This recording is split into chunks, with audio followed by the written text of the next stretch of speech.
everyone, and thank you so much for tuning in to ChasingCinema.com or our official YouTube channel. I am your host, Jacob Tiranno, and today we're going to be going over some things in Day 2 of CinemaCon 2018. That's right. This video here, I'm actually going to be focusing on the Disney presentation, which opened up this Day 2 of CinemaCon. I'm also going to be covering the STX presentation and the Warner Brothers presentation. Yesterday I covered Sony, so click that white eye. All the links of all the presentations that I'm covering and doing recaps for are all available. Or if you want live tweeting, live updates, live movie news, follow me on Twitter right here at Jacob Tiranno. All of that good stuff will be available as it's happening through CinemaCon. 2 more days of CinemaCon. Got some big stuff still coming up, so make sure to tune in for that. But no more putting it off. Let's talk Disney. Now, this year was quite different for Disney because normally Disney doesn't do much of a sizzle reel. They don't really do a lot of build-up. They'll talk about Marvel and Pixar and the Disney Studios, but they'll usually show more footage, if not full films, rather than do an actual presentation. This year was a bit different. Now, the presentation started at 9 a.m., but it started with NATO. If you aren't familiar with CinemaCon, CinemaCon is the official convention of NATO, the National Association of Theater Owners. It's for movie exhibitors, people who own theaters, people who run movie theaters. They sell, concessions. They sell, different projectors, things like that for movie studios. So, keep that in mind. So when the presentation started at 9 a.m., it was the NATO's State of the Industry, which every year they have a different studio hold this event, and before the presentation, which is Disney, they'll talk about statistics, box office, things like that. So for instance, they talked about how 2017 earned $40.6 billion at the worldwide box office. They did an award, other cool things. You can always check that out on my Twitter. I'm not going to get into that because I know everyone here wants to focus on Disney. So Disney started with the sizzle reel. We got footage from Dumbo. We got footage from Poppins Returns, Infinity War, Solo, and Ant-Man and the Wasp. All very fast clips intertwined with some things that have already come out. People were already tweeting me, asking me about Mary Poppins and Dumbo, which I was surprised were the first ones to kind of come off the bat. But they were. However, after the sizzle reel, everyone was asking away. They were going to go through film by film. First, I want to mention, though, if you're questioning Dumbo, the sizzle reel offered footage of Dumbo, the film, but not of the elephant. We just heard a voice. We had the circus, and we had a voiceover saying, "Fly, Dumbo, fly." So that was what I did to answer some questions immediately off the bat. But then Dave Hollis, who was the president of worldwide distribution for Disney Studios, took the stage. He celebrated the past 18 films, and Marvel also celebrating a decade of making movies. So there was obviously a lot of hype talking about Avengers Infinity War. Leading into that conversation, they actually showed about probably more like an 8 to 10 minute clip from the film. And I won't get into spoilers, but this scene had Thor meeting the Guardians of the Galaxy. They also showed a few little clips towards the end of that, and I'm telling you guys, you need to be excited for this film. Don't forget, we're going to be reviewing that film this week on Thursday. Make sure to check out that review Thursday evening. It'll be on ChasingCinema.com. It featured some of the best comedic banter that the movie offers. Or at least from what I'd seen, it offered some great comedic banter. And then Kathleen Taft, from the head of distribution of Disney, took the stage to take over the remaining of the presentation. First thing they talked about was Ant-Man and the Wasp. Now, they debuted this trailer, and it showed plenty of action. And what was cool about it, granted, I was pretty lukewarm on Ant-Man. I thought it was funny, and I enjoyed it, but as time went on, I kind of forgot more and more about it. I did think he was good in Civil War, though. But this time, we are really not only introducing the Wasp as a character, but we're also really going to start playing with the size scaling stuff. Granted, we did that in the first film, but not quite like this. They showed this action sequence in the kitchen, and as a character, there's a salt shaker. it hugely enlarges and blocks a door. Later, we see a huge skyscraper condensed down to like a small model of a building. So we got to see some kind of cool stuff like that. We also got to see a behind-the-scenes look of Christopher Robin, the upcoming film in which Christopher Robin is grown up and losing himself in work and stress. The characters that from the 100 Acre Woods come and give him a visit in London, which it's not modern day London obviously today, but a newer modern version of London opposed to where we were in the 100 Acre Woods. A lot of unseen footage. We got to see a lot more of the characters, and while I'm still kind of iffy about how this movie is going to turn out, it definitely reminded me of Hook, kind of. It looks like it's going to offer a lot of heart, and I am someone who really loves Winnie the Pooh, that whole franchise, so I'm excited to see that come to fruition. They were just quickly going through them all. Then we were talking about the Nutcracker and the Four Realms, starring Mackenzie Foy. Now, they showed a sneak peek of this movie, and I mean, it was just so visually overwhelming. I mean, there was a lot of crazy costumes and art direction. Everything looked quite crazy. I've actually never seen the Nutcracker. I actually couldn't tell you what the Nutcracker story is. So I don't know if this is kind of new or not. From what I believe, the Nutcracker is about toys coming to life, but I could be wrong. But they were it was more of a behind-the-scenes look rather than just kind of all footage. And they were breaking down the different lands, or the four realms as they would call it, the three other realms, and the fourth one that's under attack and needs Mackenzie Foy to help fix everything. A movie that I'm sure will be fun for Christmas. I know it is usually a play or a ballet that's usually takes place during Christmas. You know, I don't know much about this story to begin with, but it looked appealing. I mean, Disney usually doesn't go far wrong with these things. I'm sure it'll be pleasing people and a fun movie to see during Christmas. Now, speaking of Christmas, we finally got some footage from Mary Poppins Returns, where Emily Blunt takes on the role of Mary Poppins. Now, I knew this movie would... I know all these movies people are interested in, but I didn't know how important Mary Poppins Return was. I got a lot of tweets asking about the footage from that. So in Mary Poppins Returns to visit on the children from the movie that we all grew up watching, who are now grown up and kind of forgetting the lessons that she taught them. In this, this sizzle reel that they showed from this, not so much new stuff, and then all of a sudden we get images of Meryl Streep, we get Dick Van Dyke who's dancing on his desk. I mean, all the things that everyone's been waiting for. Well, at least I didn't know they were waiting for, but they were waiting to hear how Mary Poppins is going to be. I mean, there's this great scene where a character is flying a kite, and grabbing onto that kite appears to be Mary Poppins emerging from the clouds. We also had Mary Poppins holding up her finger and having two animated birds on her finger. While I don't know exactly if they were CGI, I mean, it was so quick. They don't look like CGI. They definitely look like old school animation, like when Mary Poppins and Dick Van Dyke went into the penguin sequence in the old Mary Poppins. So it looks like they're going to bring that back as well. Then they moved on to Tim Burton's Dumbo, which we actually did finally get to see the flying elephant, and he does look quite cute.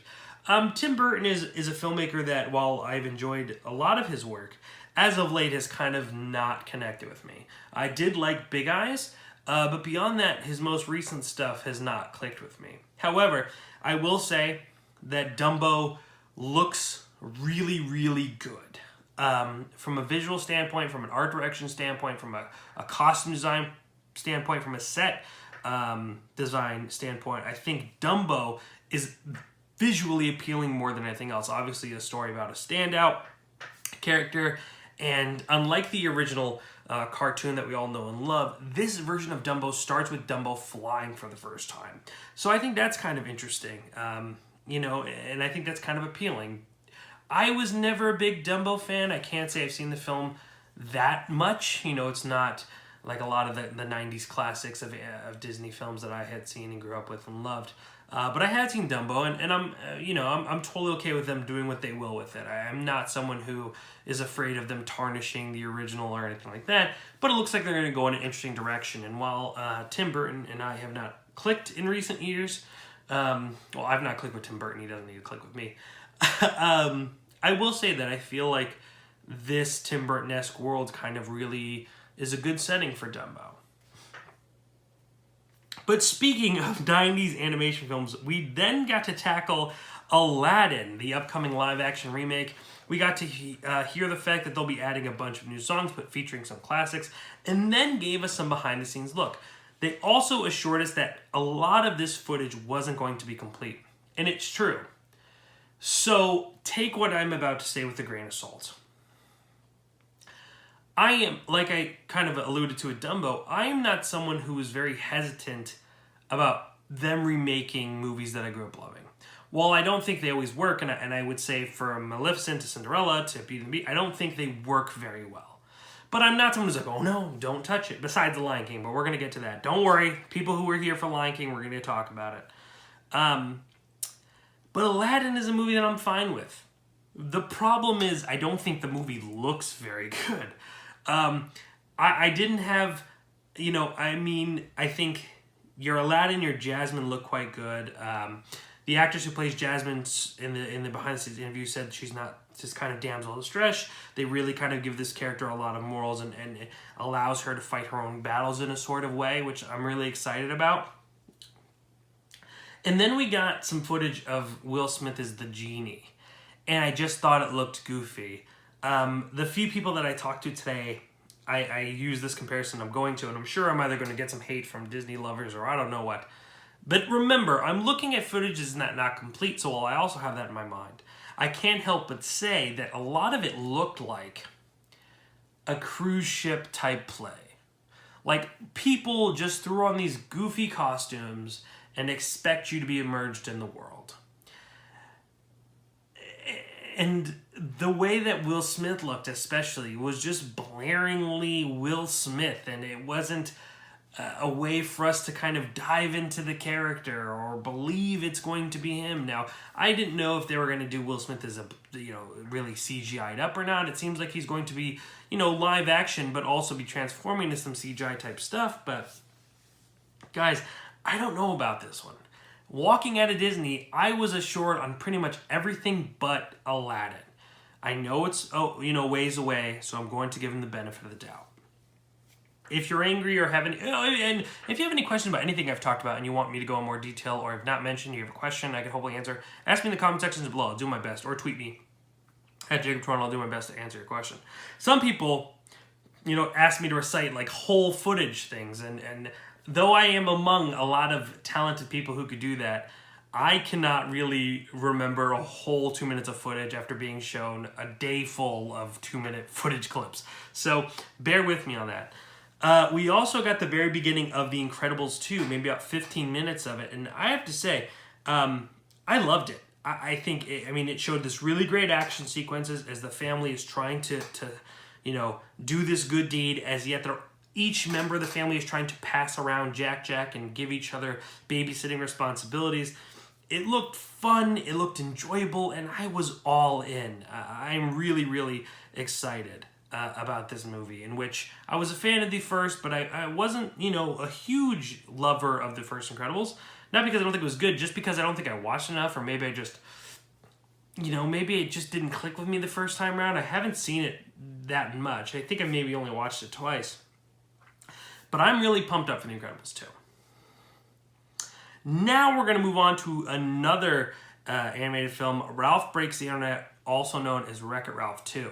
Now, I'm going to explain a scene that is shown from this film, and it is going to be probably a major scene and arguably the funniest scene that this movie is going to have to offer. So if you don't want to hear it, skip forward a little bit, because I'm going to spoil this scene they showed us because it is so good. Now, Sarah Silverman's character, the little girl, Penelope, is thrown into this room with every single Disney princess. Moana, Pocahontas, Sleeping Beauty, Cinder, all of them, Ariel. And it is hilarious. It is so clever, and they are addressing things that people have been talking about, especially as of late. Ariel trading her legs for a voice, They talk about the costumes and the clothes and needing a prince to save them. It is just a really great moment in which Disney is able to kind of address these topics that people have been asking, especially as of late. And I think it was brilliant. There's even a C-3PO cameo, which just comes out of nowhere and just is so much fun. Ariel they play with the most, and that's quite funny. But it's great to see Mulan and some other characters that we grew up watching in a little bit of a different variation. They look a bit different. There's even some studio jokes between Pixar and Walt Disney Animation, and I think that's fun. And I mean, again, Wreck-It Ralph was a movie that I enjoyed. I thought it had a lot of heart. It was really good. I didn't know so much about a sequel. The sequel looks okay. After that scene, I'm really looking forward to this movie. Then we move on to Lucasfilm, the other extension of Disney, and we watched a clip from Solo. We watched a clip in which Han meets Lando Calrissian for the first time, and they play cards and they're gambling each other's ships. A scene solid. Exactly what I'm kind of looking for in Solo, what I'm expecting. I think it's going to be hard to disappoint Disney fans when you're telling a story from probably arguably one of the most favorite characters in the franchise. I think the actor who's taking it on, it looks like he's going to do quite well. I think the movie is going to be a lot of fun. I think it is going to be a bit different. The actor recently came out defending Miller and Lord, who were the original directors of the film. But I also think Ron Howard is going to be able to shape it up nicely. Again, a clip in which just kind of the banter is really where the enjoyment is and seeing the two interact. But overall, a positive response. Now, before they go, Taff and Disney says one more thing. We need to talk about The Lion King. Now, as I said before, I'm not someone who's hesitant about remakes or anything like that, especially the live-action ones. However, The Lion King remains one of my favorite films of all time. I think that movie is arguably one of the best out of my generation. I mean, I think the work is unbelievably beautiful. The songs are wonderful. I mean, there's a reason why people still hail it to be the classic that it is. So the remake of that makes me kind of nervous, though I think the cast is outstanding and makes me very confident in the project. Well, today they took it upon themselves to show us the beginning clip. They showed us a Circle of Life, the Circle of Life segment. And while I don't think it's the segment in its entirety, and I think it's cut up a little bit, we see from when the sun rises to when Simba is raised. And they told us that this footage was unfinished. And let me tell you, this footage looks unbelievable. And if it looks unbelievable, unfinished, I can't imagine what it's going to be like when it actually comes out. I mean, you thought Jungle Book was impressive visually. This movie is going to blow everybody's minds. Now, I mean, from that segment alone, I loved every second of it. I mean, it got a huge reaction from the crowd, huge, and I loved every second of it. Now, I think they used the original Circle of Life song that was played in the movie, and I don't know if that's going to be the same version. I'm a little bit hesitant to believe that. I think they're going to probably go with a more updated version. And I don't know what we're missing in between, but I mean, there's a lot of shot-by-shot remakes of the film. You know, the ants crawling through the trees, the leaves, and things like that. But I was psyched. That put me on my way. That made my CinemaCon week, and that wrapped up Disney's presentation. Guys, be excited because Disney has a powerful slate, which is probably not a surprise to anybody. But what's always reassuring is that these movies that are always like destined to be great and people assume are going to be great, you see something and you're like, they did it again. The Mouse House did it again. Like I said, if there's any questions, if there's something that I mentioned or didn't mention and you want me to talk about it, write in the comment sections below or tweet me at Jacob Tiranno and I'll do my best to answer your question or talk to you about the subject. Also, click that white IC recap of the Sony Pictures presentation, the STX presentation, and the Warner Brothers presentation. Yes, I know a lot of you probably are Marvel fans, but why don't you hop over and see what DC is doing. Ladies and gentlemen, thank you so much for tuning in. Again, my name is Jacob Tiranno. Follow me on Twitter and go to ChasingCinema.com. It's the Film Lovers website. You'll enjoy it. Ladies and gentlemen, follow me throughout the rest of the week of CinemaCon, and please continue chasing cinema.